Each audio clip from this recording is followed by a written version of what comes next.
Como os cavaleiros medievais aprendiam a ser tão bravos e excelentes combatentes? Como era o treinamento desses guerreiros que até hoje inspiram as pessoas? Eu sou Lobicô e vou falar para vocês hoje sobre a educação e o treinamento dos cavaleiros medievais.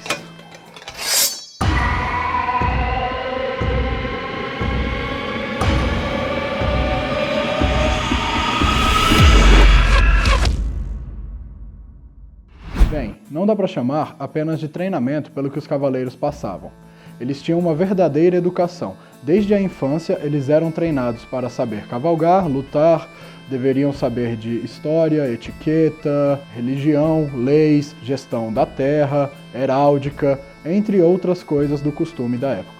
Pelo costume da época, um jovem nobre era mandado para ser treinado por um outro cavaleiro, que não da sua família direta. Poderia ser um parente, mas não do convívio direto da mesma casa, castelo, etc. Eles pensavam que assim o treinamento dele não teria dó, ele não passaria a mão na cabeça, ele não seria aquele menino criado com vó. E eles achavam que desse jeito o treinamento seria mais duro e o cavaleiro seria um homem duro. Spartans! What is your profession?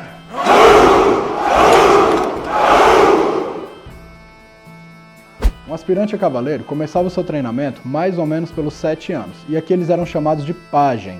Então eles eram pajem a serviço de um senhor, de um outro cavaleiro. E nessa fase, o treinamento e a educação se baseava mais em aprender a ler e escrever, como se portar socialmente, lições religiosas, aprendiam esgrima com espadas de madeira, treinavam grappling para combates de agarrão e derrubadas, e aprendiam a cavalgar também. Mais ou menos aos 14 anos, os pajens se tornavam escudeiros, e agora eles não tinham mais um tratamento tão infantil, já eram jovens adultos aprendendo a ser homens adultos. E a educação e o treinamento, pode-se dizer que eles aprendiam em torno de 7 artes, sendo elas: equitação, onde não aprendiam só a montar, mas também a domar e a tratar os cavalos. Esgrima, e aqui não somente com espada, mas também com maças, machados, martelos, alabardas, lanças e todo tipo de arma medieval que você conseguir imaginar. O tiro com arcos ou bestas e o arremesso de armas. Luta corporal, como agarrões, derrubadas, imobilizações, estrangulamentos e finalizações com uma adaga. A caça, que envolvia montaria, falcoaria, conhecimento de terrenos e rastreio. E também praticavam xadrez e exercitavam a poesia.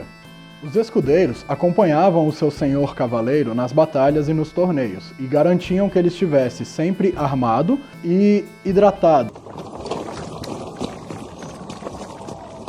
Água não, pô. Eu quero filho. Então eles iam nas batalhas, no meio das batalhas ou no meio dos torneios, e levavam armas reserva para o seu cavaleiro, ajudavam ele da forma que fosse necessário, levavam água, vinho, comida, tudo para ele, cuidavam da sua armadura e, se o tranco apertasse, eles lutavam ao lado de seus senhores.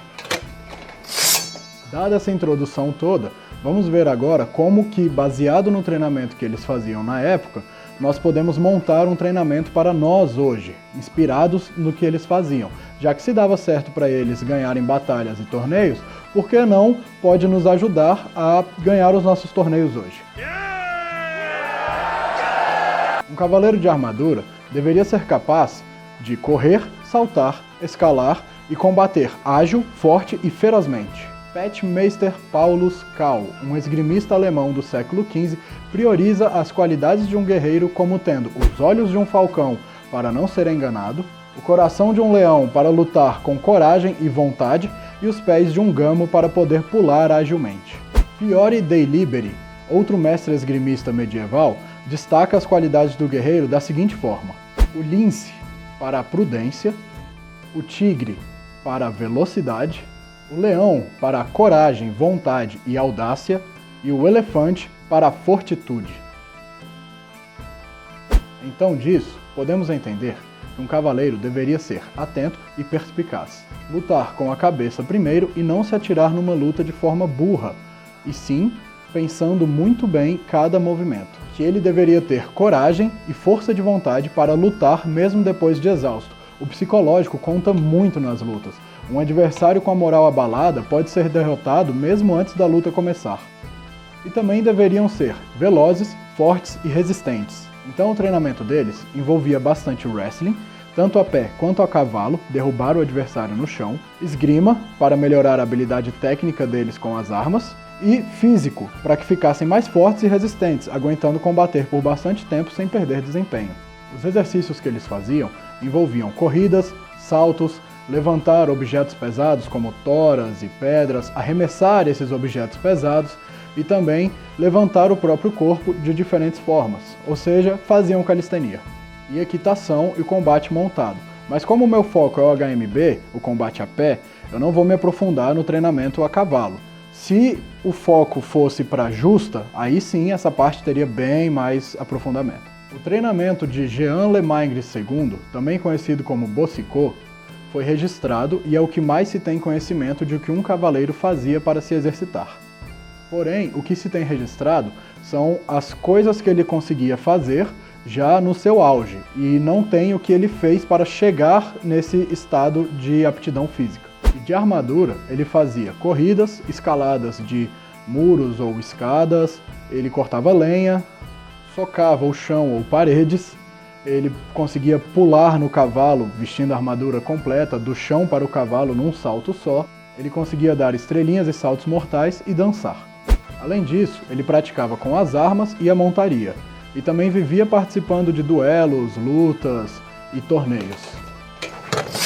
Por hoje é isso. Gostou desse tema? Achou interessante saber como era um pouco mais sobre o treinamento dos cavaleiros? Se inscreve no canal para não perder os próximos vídeos.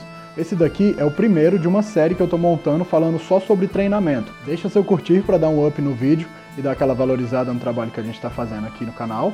Comenta o que você achou, alguma curiosidade que ficou e o que mais você quer ver. Compartilha com todo mundo que você conhece. Obrigado por assistir até o final. Até a próxima e bons treinos!